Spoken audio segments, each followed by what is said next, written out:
Olá a todos.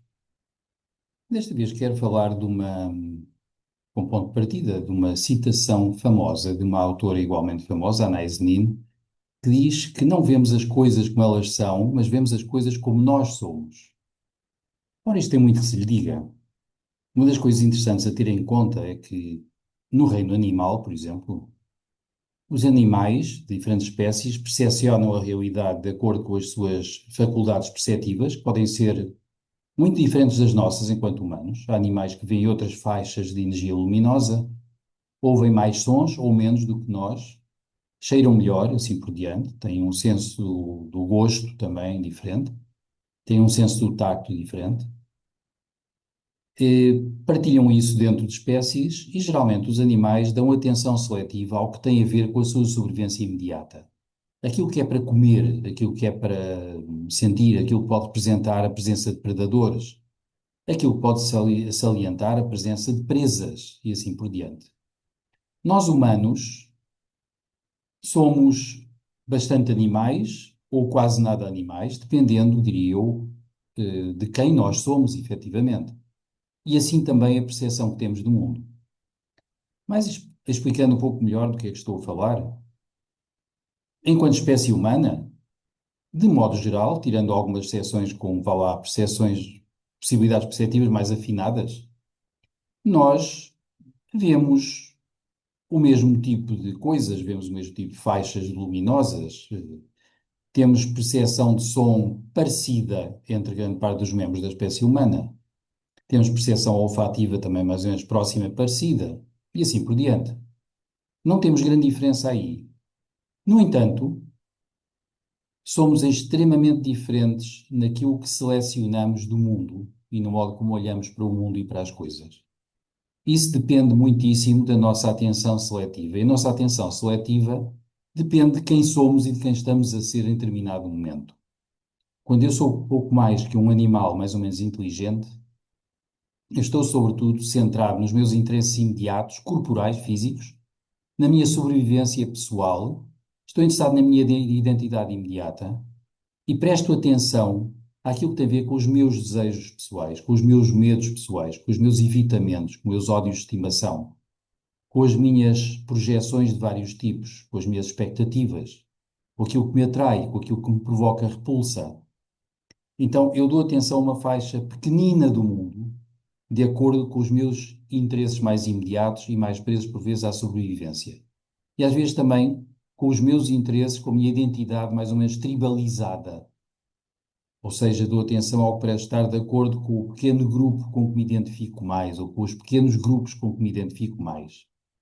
As tribos, ou a tribo, a que eu acho que pertenço. Isto limita-me muitíssimo, faz-me selecionar da realidade só uma pequena faixa. Como eu gosto de dar exemplos para estas coisas, é um pouco como quando eu estou interessado em comprar um automóvel.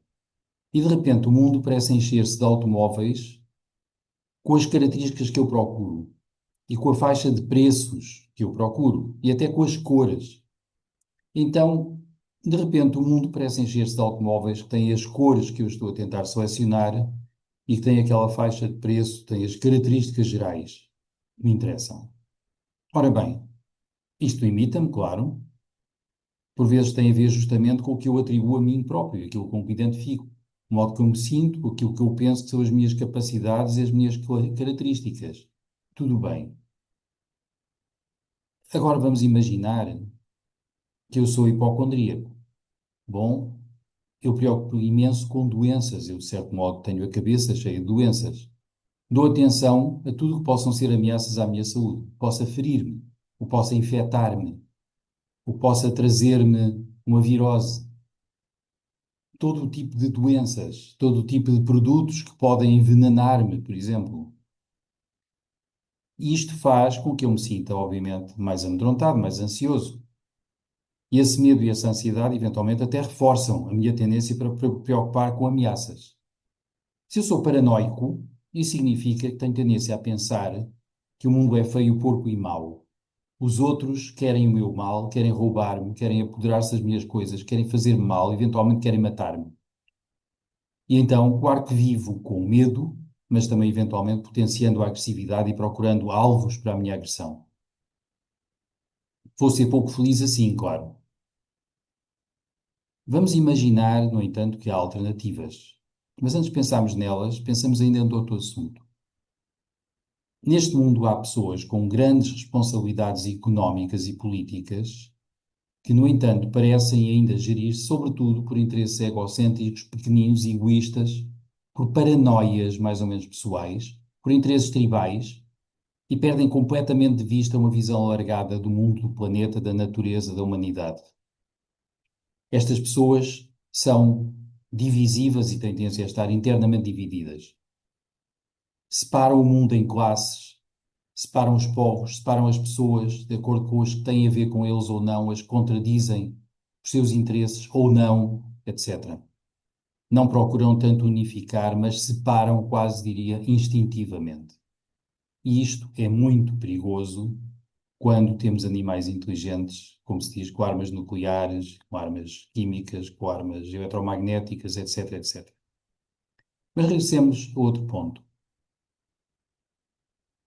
Enquanto estou limitado na minha animalidade, na minha pequena identidade temporária humana, pensando que sou sobretudo este corpo, sou sobretudo esta mente pequena, estes pensamentos que vou tendo, estas pequenas emoções, eu vejo o mundo sempre de um ponto de vista que é muito limitado. E tenho tendência a valorizar, sobretudo, o meu ponto de vista e a deixar muito de parte os pontos de vista de outras pessoas que me interessam muito menos, que me preocupam muito menos, que eu eventualmente desvalorizo. Também acontece às vezes que eu me desvalorizo a mim, sobretudo, incorporei o que outros fizeram de mal contra mim ou disseram de mal, etc. E então eu tenho tendência a procurar e a dar atenção ao que confirma a minha falta de valor. Torno-me inimigo de mim próprio